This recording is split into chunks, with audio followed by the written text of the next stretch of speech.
I never imagined the sound of a toilet flushing would trigger the worst day of my life. It was 8:42 p.m., her birthday. The restaurant was packed, the kind of place she'd dreamed about for months. Candlelight shimmered off the wine glasses, laughter buzzed through the air, and I stood there at the corner of the hallway, next to the restroom, clutching a velvet box with a bracelet I custom-ordered from Italy. Jessica, my wife of 5 years, had disappeared 10 minutes ago to touch up her lipstick. But I wasn't the kind of man who checked on a woman in the restroom. I had dignity, or at least I thought I did, until I heard a sound, a familiar moan, one that used to be mine, followed by a laugh I'd never forget. Deep, male, cocky. I froze. I swear I couldn't feel my legs. My body just moved, like it knew something my heart was too stupid to accept. I pushed open the women's restroom door without thinking, and there they were. Jessica, bent over the sink, hair wild, lipstick smeared, dress hiked up, and Brandon, her personal trainer, pants around his ankles, smirking like a devil on payday. "Happy birthday to me," she muttered, still panting. I didn't scream. I didn't punch. I just stared. And when her eyes met mine, she didn't even flinch. "Oh," she said, adjusting her bra strap like we were in a damn movie. "Didn't think you'd grow a spine and follow me." Brandon laughed. "Yo, bro, chill. It's not what it looks like." I blinked. "You're inside my wife in a public bathroom. Explain to me how it isn't what it looks like." Jessica rolled her eyes. "Don't be dramatic. We were already over long before this." "No, we weren't." "Then maybe you missed the memo," she snapped, grabbing a towel. "You're boring. Predictable. You think buying me overpriced crap makes up for your mediocrity?" Something inside me broke. But I didn't show it. I just turned around and walked out of that bathroom, that restaurant, that life. And I smiled. Because I knew exactly how I'd get even. That night, I checked into a hotel and stayed up till 5 a.m. Not crying, not pacing, plotting. I wasn't just going to leave her. I was going to burn the bridge and salt the earth. But the real fire started a week later. On my birthday, she organized a fake surprise party with her whole smug family at her parents' house. I walked in, pretending I didn't know anything. I even brought flowers. She pointed at me from across the room and said, "You were a mistake to this family." Her brother Nick laughed. "Birth control is 99% effective. He's the 1%, right, Mom?" While they all howled like hyenas, I grabbed my old backpack from the coat rack and walked out. No words. No drama. 5 years passed. They thought I disappeared for good. But I didn't. I built something better. Stronger. I had a business, a new life, silence. Until 2 months ago. I heard a knock on the door. It was her. Mascara dripping. Wrinkled dress. No ring. Behind her, her mom, her brother, even Brandon. They were crying. Begging. "Please talk to us," Jessica whispered. "Please." I didn't say a word. I just stood there in the doorway with the same velvet box I never gave her, still unopened. Because revenge doesn't always come with fire. Sometimes it waits. And I was just getting started. I didn't slam the door. I just shut it slow, like silence itself could slap her harder than I ever could. She stood there on the porch, in the same dress she wore when I caught her. 5 years older, 5 years colder. My silence shattered her more than any insult could. But I wasn't done. I wanted her to feel the weight of every breath I took without her. I walked back into my apartment, clean, minimal, nothing like the cluttered drama of our old home. I sat at my desk, opened my laptop, and clicked on the folder titled, Jessica. A digital graveyard of every lie she ever fed me. Screenshots, videos, emails, bank statements, GPS records from the tracker I planted on her car the night I left. Yeah, I went full ghost mode. I needed the truth. And I got more than I asked for. Turns out Brandon wasn't her only little secret. There was Jake, her old college friend who took her to Miami for a girls' weekend. There was the bartender from her gym. Even some married dude named Kyle she met in a Facebook group about luxury vacations. She wasn't just unfaithful. She was a serial actress, lying like it was her native language. But the piece de resistance? She had taken a mortgage on my name after I left, forged my signature, took the money and vanished. I only found out when a lawyer I never hired sent a letter about a lawsuit. That's when I knew it wasn't enough to ignore her. It was time to bury her. I waited exactly 2 weeks before reaching out. A simple message. Let's talk. One night. Your place. She answered in 30 seconds. Yes. Please. I've missed you. Bitch. I showed up to her apartment dressed like nothing ever happened. Casual button-up, clean-shaven, neutral smile.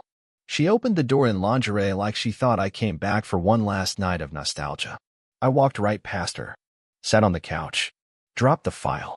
A thick manila folder with her name scrawled across the front. She looked at it like it was radioactive. "What's that?" she asked, trying to keep her voice sweet. "Your sins," I said. "Enjoy." She didn't open it. Not yet.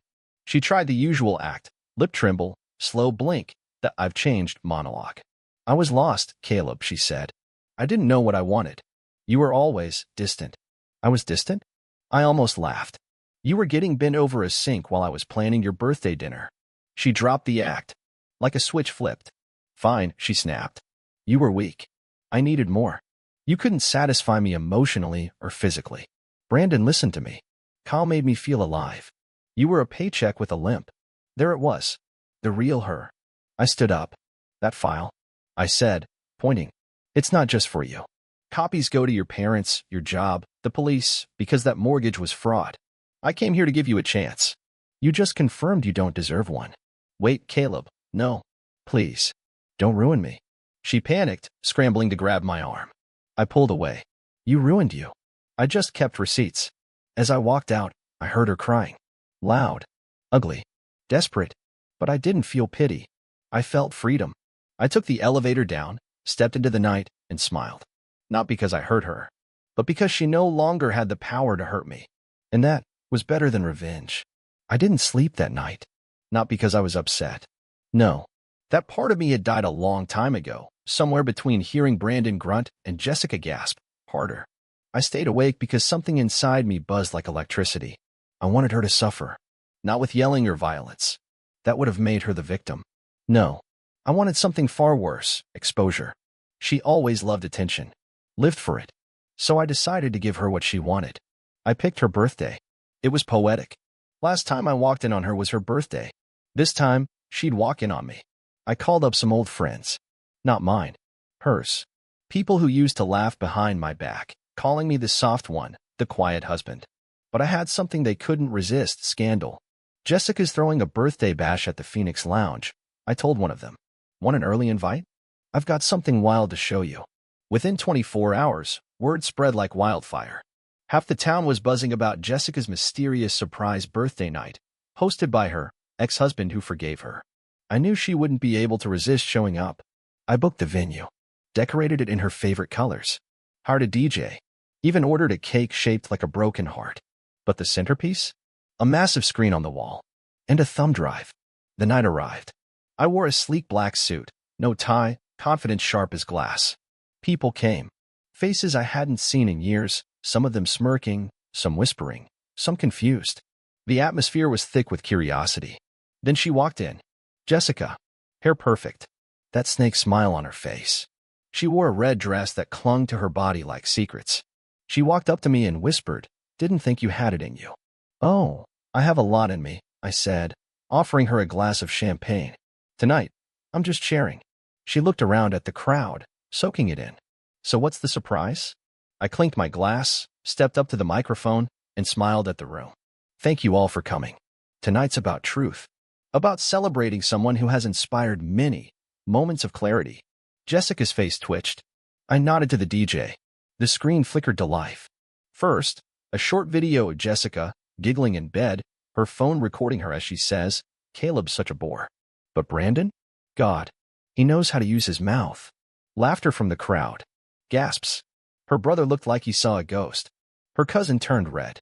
The bartender from our favorite place covered his mouth. Then another clip. A voice recording of Jessica telling her friend, "I forged Caleb's signature. He'll never know. He's too busy playing the loyal husband." Her mom dropped her glass. And then, a photo slideshow. Every man, every text, every lie. By the time it ended, the room was dead quiet. Jessica was frozen, mascara trembling on her lashes. She looked at me like I had just stabbed her in public. She opened her mouth. But I raised my hand. "Don't," I said. "Tonight isn't about excuses. It's about truth. And you just gave these people more truth than they ever deserved." She slapped me. I smiled. People started to walk out. Some laughed. Some avoided eye contact. Her brother muttered something about disgusting. Her own best friend looked like she was about to vomit. Jessica stood there, shaking. Alone. humiliated, perfect. I leaned in and whispered in her ear, "Happy birthday, sweetheart. I hope the spotlight's everything you dreamed of." Then I walked away. I didn't look back, not even once. In that moment, I didn't feel anger, or bitterness, or even joy. I felt clean, like I had scrubbed every lie off my soul. She took my trust, my peace, my love. But I took something bigger, her image, her power. And now, she had nothing left to hide behind. It's funny what silence feels like after chaos. That night, after the party, I didn't go out to celebrate or drink. I just drove home, windows down, letting the cool wind hit my face.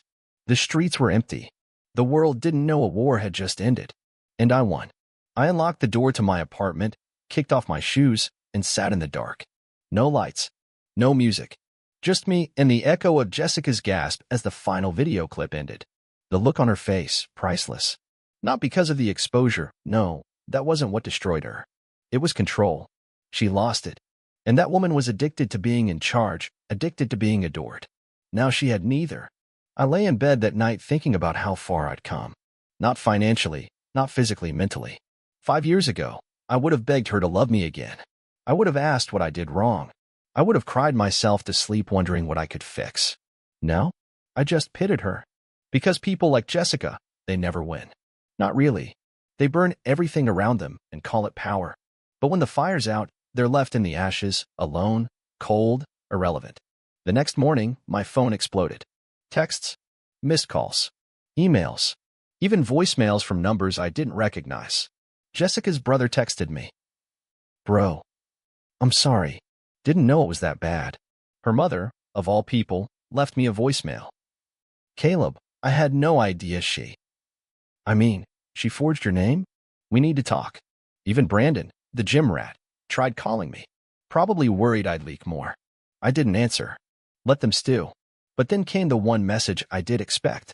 "Jessica, what do you want from me? You win. Can we talk?" I stared at it for 10 minutes. My fingers hovered over the screen. Then I typed back one word. "No." Simple. Final. Just like the door she slammed on our marriage. 2 days passed. Then 3. I started getting messages from mutual friends. Apparently, Jessica quit her job. Deleted all her social media. Word got out at her firm about the forged documents. Someone from HR had seen the video. There was talk of a formal investigation. I didn't report her. I didn't need to.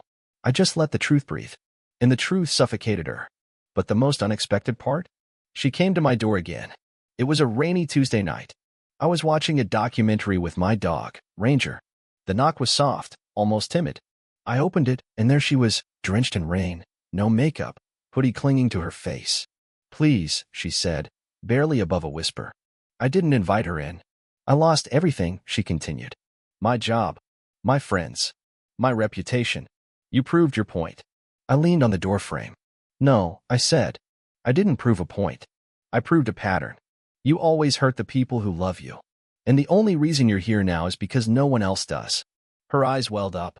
"I was sick, Caleb. I was. I was chasing attention because I hated myself. I didn't know how to stop." "You don't stop by destroying others," I said. "You stop by looking in the mirror and being honest. And until you do that, nothing will change." "I still love you," she blurted. I laughed. Not loud. Just a short breath of disbelief. "No, Jessica. You loved having me. That's different." Then I shut the door. Not hard. Not angry. Just, finally. That night, I slept like a rock. No dreams. No guilt. No ghosts. Because I didn't just walk away from her. I walked back to myself. And that was the real revenge. 3 days after I shut the door in Jessica's face, I received a letter in my mailbox. Handwritten. No stamp. No return address. Just my name on the front. I didn't need to open it to know who it was from. But curiosity's a strange thing.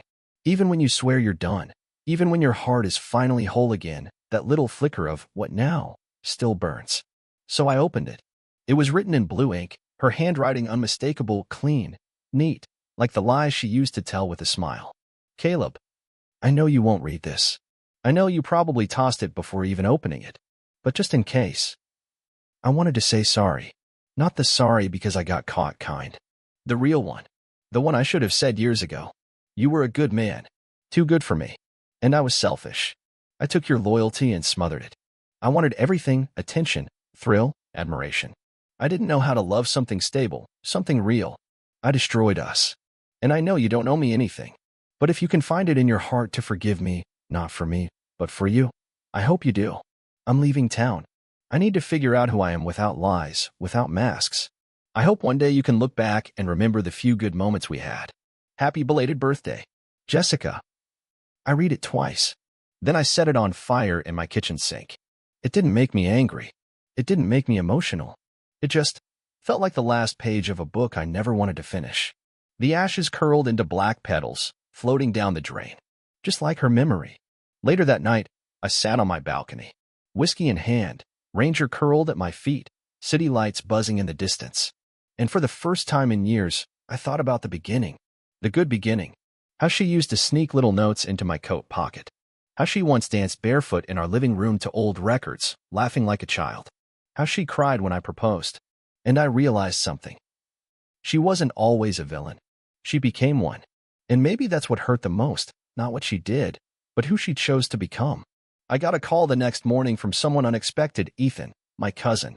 We hadn't spoken since the birthday from hell, the one where Jessica and her entire family humiliated me like I was some punchline.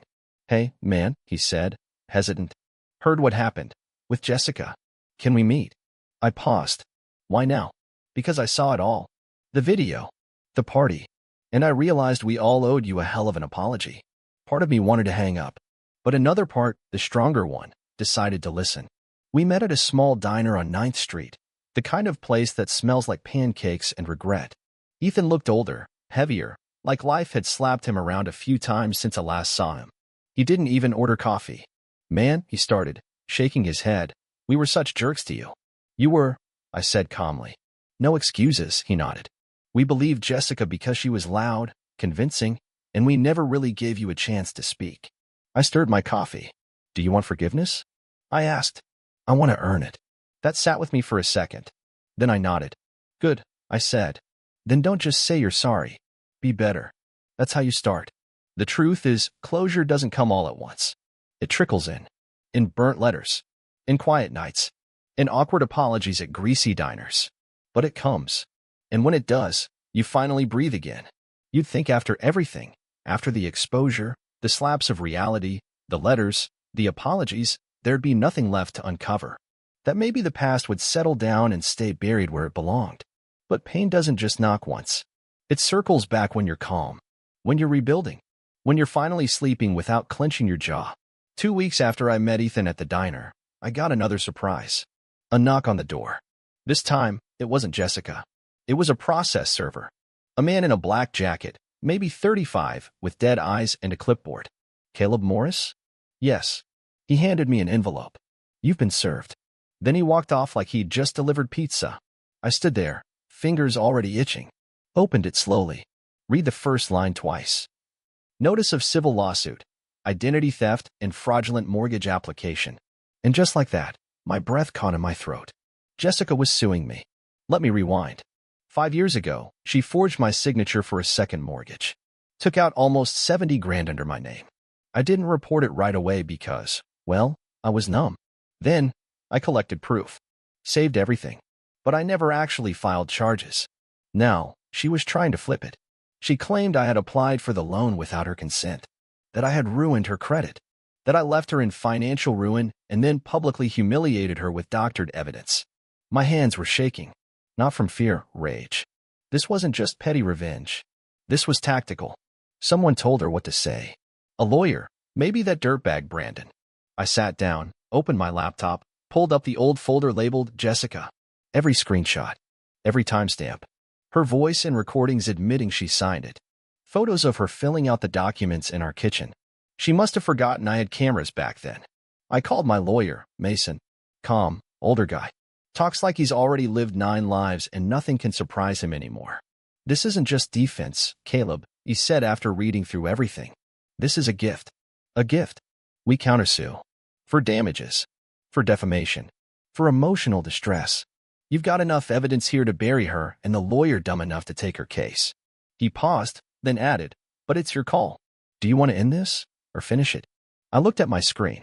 Her face frozen mid-laugh in one of the videos. Mocking me. Thinking she won. I want to finish it. Court took 2 months to schedule. Jessica didn't look like herself anymore when I saw her in that courtroom. Her hair was limp. She wore flat shoes. No jewelry. No smirk. She barely looked at me. But the moment the judge asked her to speak, her voice came alive, soft, calculated, rehearsed. Your Honor, I was emotionally manipulated, gaslit. He controlled our finances. I was scared. It was almost impressive, the performance. Then Mason stood. Permission to play Exhibit B? The judge nodded. And there it was. Jessica's voice from my kitchen camera. Caleb doesn't even look at these papers. I'll sign for both of us. What's he gonna do? Leave me? Please. The courtroom went silent. Jessica turned pale. Her lawyer leaned back like he just swallowed a knife. Mason laid out the rest. Documents, digital signatures, location history, the works. By the end of the day, the judge not only dismissed her lawsuit, he fined her for court fees and approved our counterclaim. I didn't even smile. I just sat there, still. Not because I wasn't happy, because I was finally empty. When it ended, I walked out of the courthouse alone. Mason clapped my shoulder. Justice served. I nodded. Yeah, just took 5 years. But he looked at me and said something I didn't expect. Some people spend their whole lives never getting it. You did. Don't waste it holding on to the ashes. That night, I deleted the folder. The entire Jessica archive gone. Not out of forgiveness. Out of freedom. Because closure doesn't always mean revenge. Sometimes, it's choosing not to carry the damn fire anymore. After I deleted the folder, I stared at my empty desktop screen for a full minute. No files. No backups. No evidence. Just a clean slate. And that's when it hit me, I wasn't angry anymore. Not even bitter. The fire that burned for so long inside me had finally gone cold, and in the quiet that followed, something unexpected filled the space. Peace. Not the kind that hits you all at once like a sunrise. The kind that slowly rolls in, like fog over still water. I didn't talk about Jessica after that. I didn't bring her up at dinners or answer when people asked, "Whatever happened with that ex of yours?" I just smiled and said, "Old story. Not worth retelling." Some people pushed, especially old friends. They wanted the drama, the juicy breakdown of how I destroyed her in court. But I didn't give it to them. Because the truth was, dragging her name through the dirt didn't matter anymore. She was already gone, and I had better things to focus on. I spent more time with Ranger, my dog, my therapist, my only ride or die from the start. We went on longer walks. I took him to the beach. I sat with him on the couch without my phone in my hand, just being there. I started painting again, something I hadn't done since college. Nothing fancy, just splashes of color on canvas. At first it was messy, chaotic, like my brain. But slowly, the strokes got cleaner, brighter, more deliberate. It felt like I was taking pieces of myself back, one brushstroke at a time. I also went on a date. Her name was Samantha. We met at a bookstore, both reaching for the same copy of Into the Wild. She laughed when our hands touched. Cliché, right? I laughed back. Depends how it ends. We had coffee the next day, then dinner a week later, then a weekend hike. She didn't ask about Jessica, and I didn't offer. Not because I was hiding anything, but because she made me feel like a man, not a victim, not a story, not a project. Just a man. And damn, I forgot how good that felt. One night, we sat on my balcony under a sky full of stars. Samantha sipped wine. I played with Ranger's ears. The city was quiet below us. She looked at me and said, "You have this calm energy, like you've been through hell and made peace with it." I smiled. "You're not wrong. Do you regret it?" she asked. "Everything that happened?" I paused, watching a plane blink across the sky. "No," I said. "Not anymore." "Why?" "Because if it didn't happen, I wouldn't be here. I wouldn't be this man. I had to lose everything fake to find something real." She leaned her head on my shoulder. And for the first time in years, I didn't feel like something was missing. A week later, I got one final email. No subject line. No text. Just an attachment. A scanned photo. It was me and Jessica from our wedding. She was laughing. I was smiling. But someone had drawn a big red X through her face. No name. No sender. I stared at it for a few seconds. Then deleted it. No reply. No reaction. Because the past only has power if you hand it the microphone. And I'd already changed the station. In the mirror, I no longer saw the man who got cheated on. I saw the man who walked through fire and didn't just survive. He rebuilt. Stronger, quieter, wiser. Because revenge may feel good. But peace? Peace feels earned. It had been nearly a year since I exposed Jessica. A full rotation around the sun, and not once did I look back. Not on purpose, anyway. Sure, her name came up in conversations here and there, whispers in the corners of rooms, jokes told behind hands, but not in my heart. Not where it mattered. Some scars don't itch anymore. They just remind you of where you've been. That's all she became. A scar. On my next birthday, I didn't throw a party. I didn't need a crowd, or cameras, or poetic revenge plots. I just took the day off, took Ranger for a hike, and ended the evening at a little seafood place on the pier with Samantha. We didn't toast to survival. We toasted to now. That was enough. Over dinner, she reached across the table and said something simple but heavy. "You're not the same man I met last year." Better or worse? I smirked. She smiled back. Lighter. And she was right. Because for the first time in years, I wasn't carrying the weight of someone else's betrayal.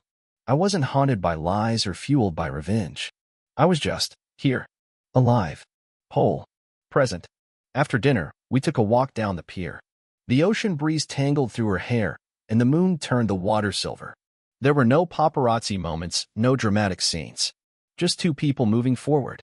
"You ever think about her?" Samantha asked quietly. I paused. Not because I didn't have an answer, because I wanted to say it the right way. "Sometimes," I said. Not with anger. Not with love.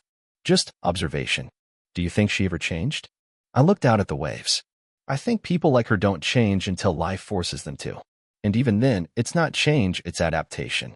She nodded like she understood more than she let on. And maybe she did. That night, when we got back to my place, I saw something in the mailbox.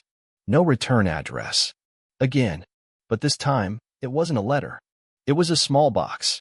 I brought it inside, sat on the couch, and opened it carefully. Inside was the bracelet I never gave her. The Italian one I bought the night I caught her cheating. There was no note. No explanation. Just the gift that never found its wrist. I held it in my hand for a while, feeling the cold metal between my fingers. I could have thrown it away. Pawned it. Burned it. Instead, I closed the box, tied it shut, and walked it outside. Down the street was a small homeless shelter with a thrift shop. I placed it gently in the donation box. Walked away without a word. Because I didn't need to carry symbols anymore. Not hers. Not mine. Weeks passed. Then months. No more boxes. No more drama. Samantha and I moved in together. We painted our bedroom navy blue and filled the walls with art we both made. We had lazy Sundays. Loud Saturdays. Quiet mornings. Nothing perfect. Everything real. And one night, while lying in bed, she asked, "If you could go back and change it, stop her from cheating, would you?" I thought for a long second. "No," I said. Because that version of me? He never would have grown. He would have stayed in a lie just to feel loved. She kissed my shoulder. "Then I'm glad she was stupid." I laughed. "Yeah, me too." To anyone reading this, to any man sitting in silence, wondering if he's crazy, if he's overreacting, if he's not enough. Let me say this. You are not the problem just because someone else lied. You are not broken just because someone else couldn't love you right. And you are never too far gone to come back stronger. Let them laugh at you now. Let them mock your softness. Because one day, they'll knock on your door, begging for a piece of the peace they once destroyed. And when that day comes, you'll smile. You'll shut the door. And you'll walk back into a life you rebuilt. Like a king. Because closure isn't about forgetting. It's about remembering who the hell you are.